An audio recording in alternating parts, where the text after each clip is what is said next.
Hello, how you doing? Anyway, a big thank you to all those people who've been buying my book. I'm really grateful, and thank you for the lovely reviews. Anyway, today I want to talk about prison releases on licence. I'm really worried by releases on licence, and I think the role of the probation service has changed.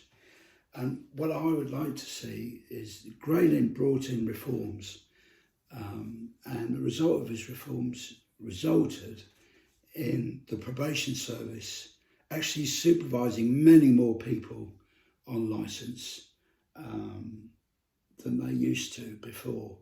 And I really regret that change. And I think the reforms that Grayling made, resulting in more people being subject to supervision coming out on licence, has not been helpful at all.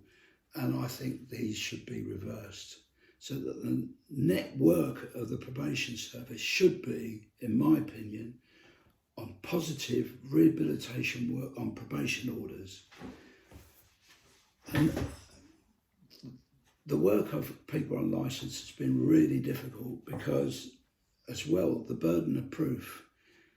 Probation are the people that instigate recall proceedings. And I think the police have put tremendous pressure in many cases for recalls to happen.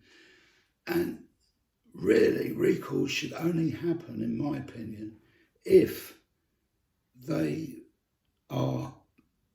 evidence is sufficient for court. Now, recalls used to be done only by the courts, and now it's been lumped on the probation service. And I think it's not right for the probation service to have this situation, because it spoils the relationship between the probation officer and the person being supervised, this situation. And it's a terrible responsibility. And I think the recall decision should be done by a different body to the probation service.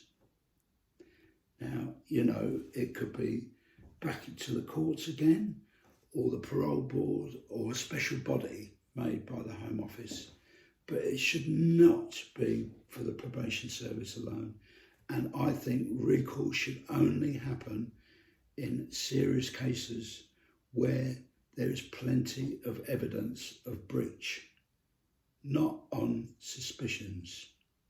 It's got to be factual. And I remember years ago when I was a probation officer, a case where we made a terrible mistake, and it was our fault. We were culpable. There was a change of probation officer. The guy came in, it wasn't recorded properly. He notified change of address, but the change of address wasn't notified on our records, and we were sending out letters for appointments to the wrong address.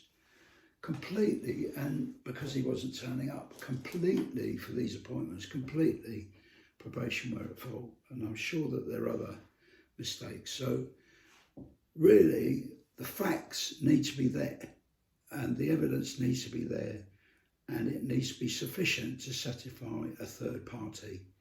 And that's my view. And there needs to be more emphasis on supervising people on probation rather than people on licence. And therefore, I appeal that the reforms brought in by Grayling need to be reversed. That the probation can't cope with such a lot of volume, and I don't think it's really appropriate work. I almost wonder whether somebody else should be supervising these people on licence.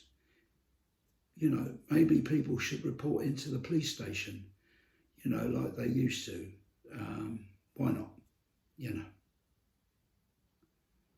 Anyway, all the very best now, and do take care, and do think through these issues. But really, more resources need to be put into helping people not reoffend, and help with housing and drug addictions and other problems that people are faced with. And recalling back to people to prison when it's unwarranted is very costly indeed. Anyway, and it destroys that positive relationship that, you know, has built up over the years between probation and the offender. And, you know, and it really, we need to focus more on probation orders, on community orders. And the reforms made by Grayling just haven't worked at all. Anyway, that's my opinion. All the very best now. Bye-bye.